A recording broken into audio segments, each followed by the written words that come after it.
amigos telespectadores da Rede Vida de Televisão e do programa Páginas Difíceis da Bíblia.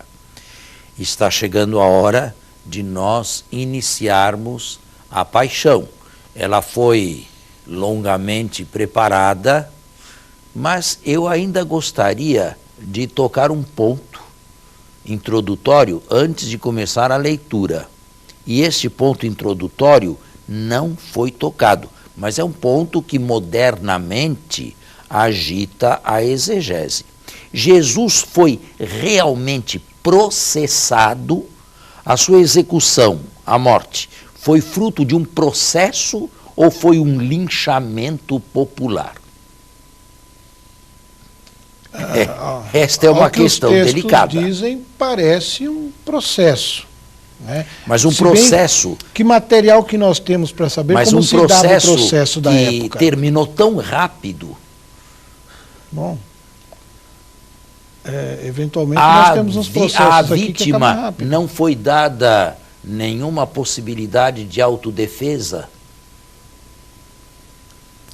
Bom, vamos dizer que muito do que se passou nós não sabemos. E duvido que soubessem também os evangelistas. Muito que se passou naqueles dias ou naquelas horas. Eles receberam isto já de uma tradição que se foi consolidando. Agora, são poucas as pessoas que afirmam que Jesus não foi, na verdade, processado. Foi simplesmente executado mediante incitamento popular e pressão sobre o prefeito Pilatos.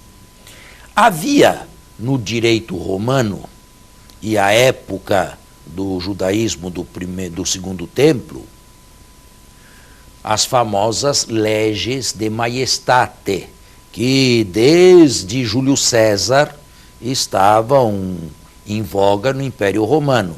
E estas leges de majestate foram recebendo acréscimos sempre maiores. Agora, havia dois tipos de julgamento.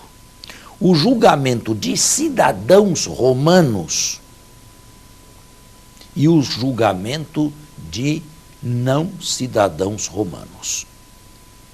No caso do julgamento de um cidadão romano, as leges de majestate deveriam ser usadas e observadas. E à vítima era dado pleno direito de autodefesa. Agora, numa província imperial de pouca importância, como era a Judéia, dos tempos de Jesus, e recentemente transformada em província, para aqueles que não eram cidadãos romanos, então havia o que se chama de julgamento extra legem, dentro da lei para os romanos e fora da lei extra legem para os não romanos. Neste caso, e Jesus não era um cidadão romano, em grande parte as determinações ficavam a cargo do juízo que fosse formulando o prefeito romano. É claro que os evangelhos afirmam que ele não deixou de ser um pouco manobrado pelos sumos sacerdotes e pela classe dirigente sacerdotal. Ele foi pressionado, mas ele exerceu o seu papel e julgou um judeu que não tinha os privilégios de um cidadão romano. Paulo era cidadão romano. E certa vez, nos Atos, se diz que foi preso e estava a ponto de ser flagelado. Quando, Atos 14, quando ele afirmou, mas se flagela um cidadão romano sem sequer averiguar o que fez, quando souberam disto, se desculparam enormemente e foram pedir a Paulo que, por favor, deixasse a cidade. Outras vezes, na carta segundo aos Coríntios, Paulo afirma que recebeu na sinagoga as 40 chicotadas menos uma, 39, 5 vezes. Por que ele não fez valer o direito de cidadão romano na sinagoga? Este direito não valia dentro da jurisdição sinagogal? Ou então, o que eu prefiro, Paulo ficou quieto porque ele trabalhava em esquadra, ele trabalhava com companheiros, e os companheiros não tinham a cidadania romana que ele tinha. E ele não queria, evidentemente, prejudicá-los. Prejudicá-los ou então fazer com que os outros sofressem um castigo e ele não, quando ele era o principal indiciado em todo o movimento do cristianismo inicial. Então, nós podemos dizer que houve um processo, sim, mas é claro, este processo de Jesus foi um processo largamente deixado à discrição de Pilatos. Nós podemos, com toda a veracidade, afirmar que foi condenado por Pilatos e foi um julgamento, embora um julgamento extra legem, sem as minúcias e as cláusulas de um direito romano e com cidadão romano. O senhor fala em autodefesa, mas também não teve ninguém para defendê-lo, né? Na verdade, não havia no passado advogados. Mas ninguém tomou esta frente.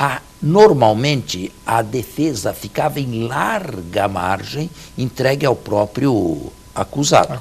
Ele mesmo tinha que forjar ou buscar as atenuações para a sua culpabilidade. No caso de Paulo, as coisas se passam desta forma, quando ele está diante de quem o julgue, certo?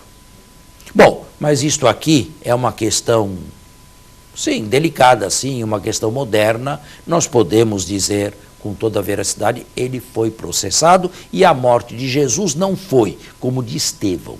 Estevão talvez não tenha sido devidamente processado. Lá talvez se possa falar num incitamento e numa espécie de linchamento, sim, sem nenhuma lei, sem nenhuma sentença emanada. No caso de Jesus, ibis ad crucem, ou ibis in crucem, irás para a cruz. Estevão certamente foi lapidado isso Pilatos também. pronunciou. Estevão foi lapidado também? Estevão foi lapidado, né? Mas aí eu não sei se ele foi plenamente condenado. De resto, os judeus não podiam infligir pena de morte. Os Atos dizem que ele foi condenado no Sinédrio, mas o Sinédrio precisaria do placet do prefeito romano para executar uma sentença capital. Certamente. E no caso de Estevão, isto não aconteceu. Portanto, mesmo com toda aquela solenidade do capítulo 7º dos Atos, Estevão diante do Sinédrio, repetindo Jesus, eu não sei, não estou muito seguro se ali houve um processo legal ou se houve uma farsa. Uma outra questão relacionada com a legalidade do processo, não mais com relação aos romanos, mas com relação aos judeus, envolve o Sinédrio. Os judeus podiam condenar alguém à morte na calada da noite? Podia uma reunião se reunir altas horas, membros do Sinédrio, se reunirem altas horas da noite para condenar à morte alguém? O que nós sabemos do direito judaico é muito limitado. O nosso conhecimento é limitado. E, sobretudo, o conhecimento do direito judaico anterior ao ano 70. Durante o período do Segundo Templo. É muito limitado o nosso conhecimento desse judaísmo. O judaísmo mais conhecido é o judaísmo da Mishnah, aquele que se foi formando ao longo do final do século I, do século II e do século III da nossa era. A respeito destas normas, nós temos plena convicção de como eram, ou como deviam ser.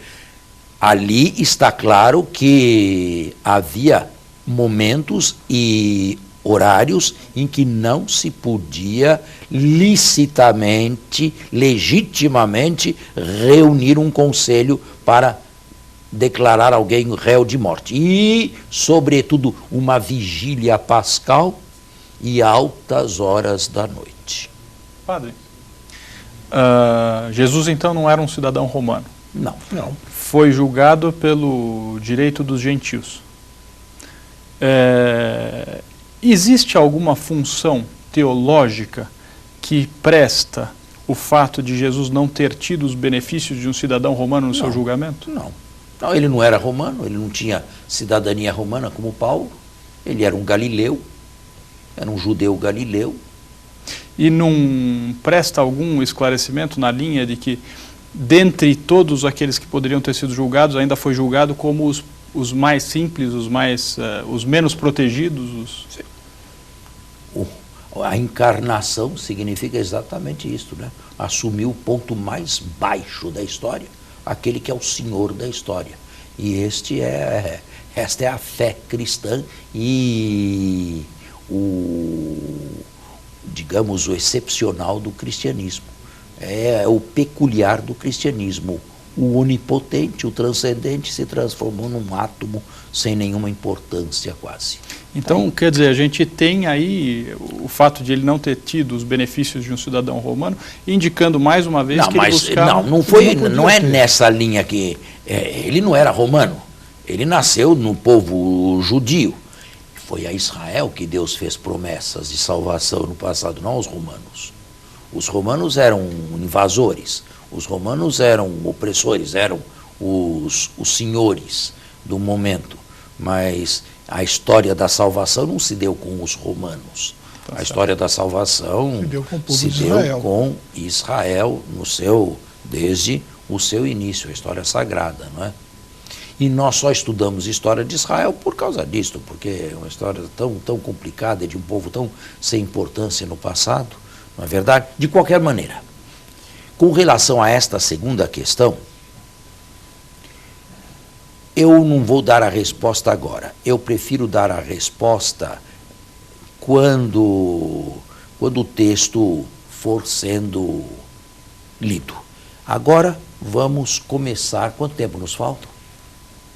Nos falta 1 minuto. Nós podemos começar. Temos que fazer uma pausa agora? Então fazemos a pausa e logo depois começamos a leitura. Então, de volta, agora nós vamos fazer a leitura compassada, a leitura lenta, e eu vou fazendo as intervenções necessárias. Capítulo 18 do Evangelho de São João. Tendo dito isso, o quê? Todo o discurso de adeus, a respeito do que falamos durante tantas semanas aqui. Que foi o capítulo 17. Não só o 17, foi mais do 13 ao 17. Isso. Tendo dito isso, Jesus foi com seus discípulos para o outro lado da torrente do Cedron. Bom, Jesus foi para o outro lado da torrente do Cedron. O telespectador talvez não tenha a topografia ou a geografia de Jerusalém. Jerusalém está construída ou situada no alto de uma montanha, o Monte Sião. O turista, ou peregrino, ou viajante, desce, sai das portas da cidade velha, desce o famoso Vale do Cedron, ou Vale de Josafá, e lá embaixo se encontra o que ele diz aí, torrente do Cedron, mas na verdade é um vadi. O que é um vadi? É um deserto? Não, o vadi é um rio, um pequeno rio que só tem água quando chove. Portanto, só no inverno. No resto do ano, sobretudo no verão, fica o leito do rio, mas fica o leito seco. Este é a torrente do Cedron. Né?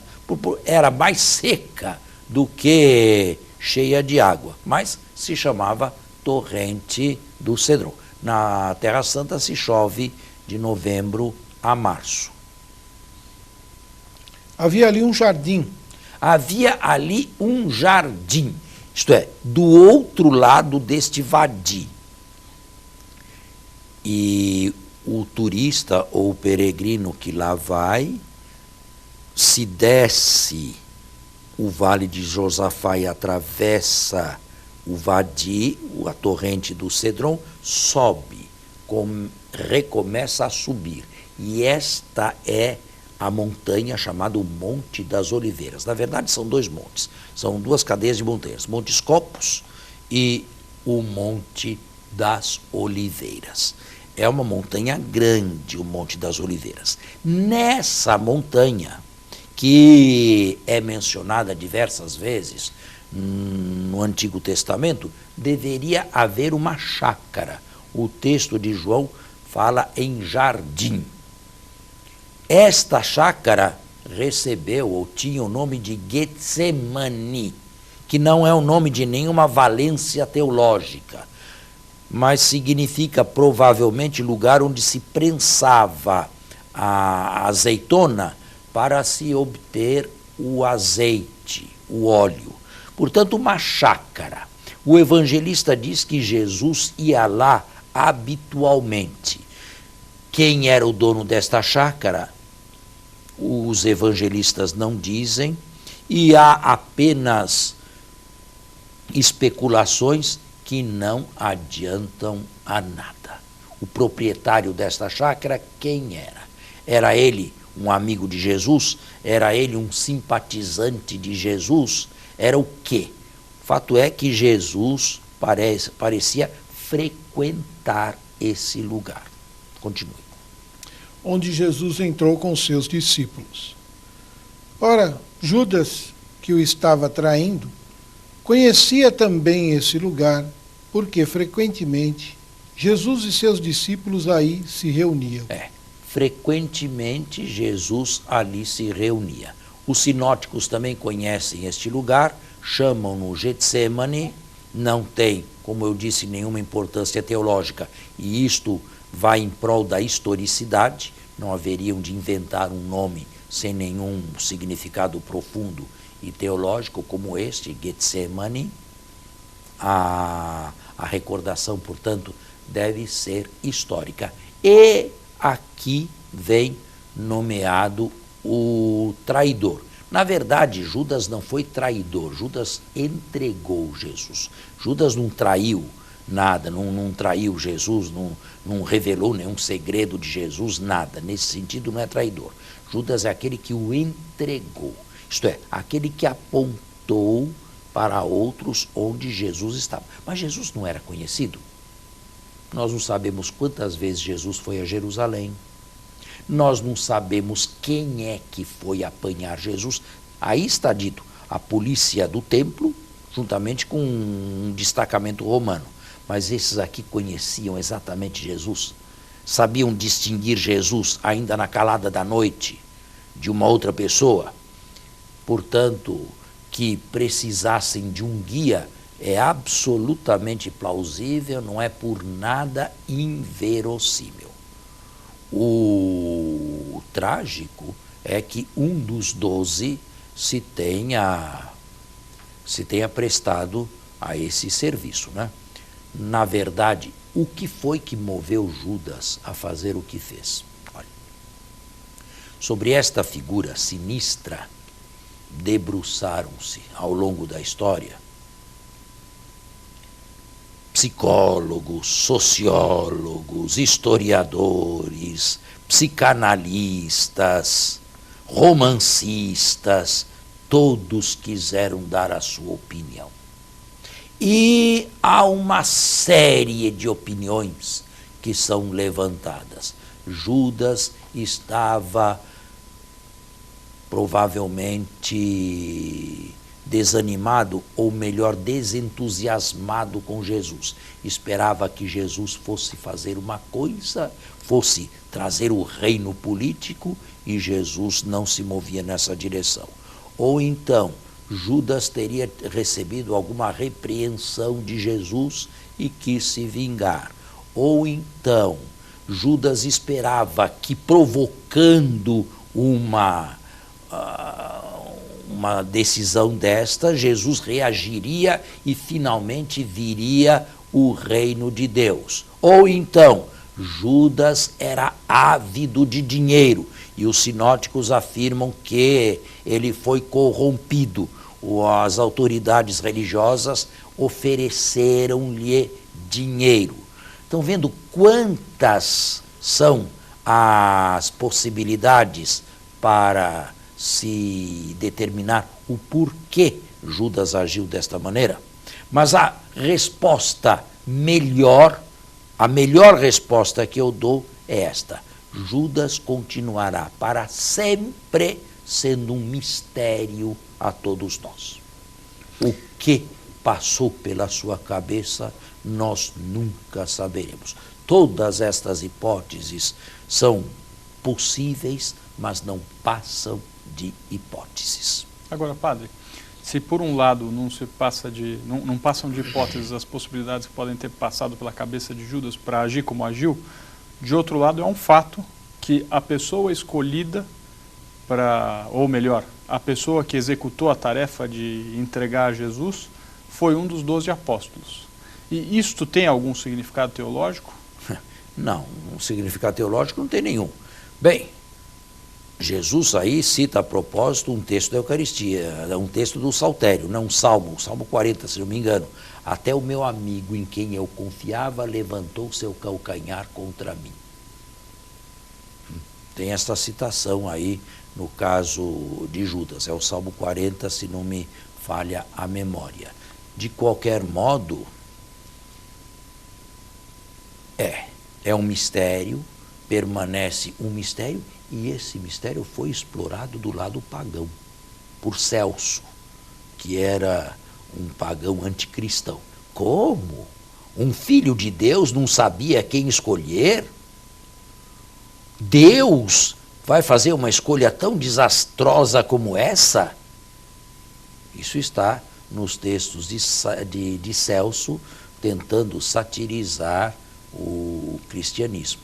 E, padre, não teríamos aí justamente um sinal oposto, no sentido de vermos que Jesus fazia questão de ter perto de si todos, e não obstante o fato de que alguns ali talvez não merecessem estar, aliás, nenhum talvez merecesse estar. Não acredito absolutamente que Jesus tivesse conhecimento prévio de tudo o que iria acontecer com Judas. Não, historicamente isso aqui é indefensável e teologicamente é sem necessidade. Jesus não sabia.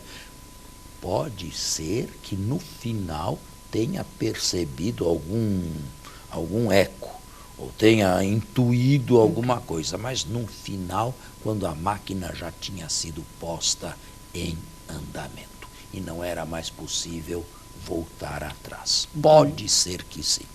Nós temos que encerrar o nosso programa, voltamos ao ar na semana que vem. Muito obrigado. Um bom domingo a todos e até o próximo domingo. Um bom dia a todos e até o próximo programa.